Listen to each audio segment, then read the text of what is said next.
मुझे बताएं, एक खालिद इब्न वलीद छोड़ दें, 1000 खालिद इब्न वलीद भी निकले तलवारें लेकर और सामने से एक क्लीन शेव यहूदी नौजवान एक क्लाशनकोफ उठा के निकले, तो एंड रिजल्ट क्या निकलेगा आपके साथ? कि जी अब हमें जिहाद करना चाहिए या नहीं करना चाहिए। आप जिहाद क्या कर सकते हैं? एक 9 मई के बाद आपने देख लिया कि आपके अंदर कितनी ताड़ है।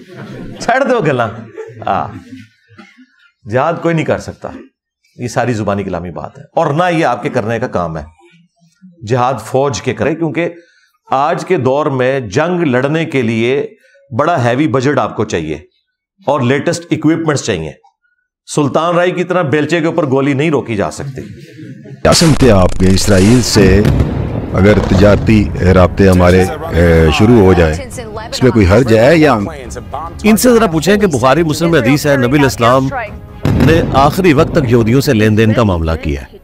बल्कि बुखारी मुस्लिम में एक हदीस है कि नबी इस्लाम की वफात इस हालत में हुई कि आपकी ज़रा गिरवी रखी थी एक यहूदी के पास।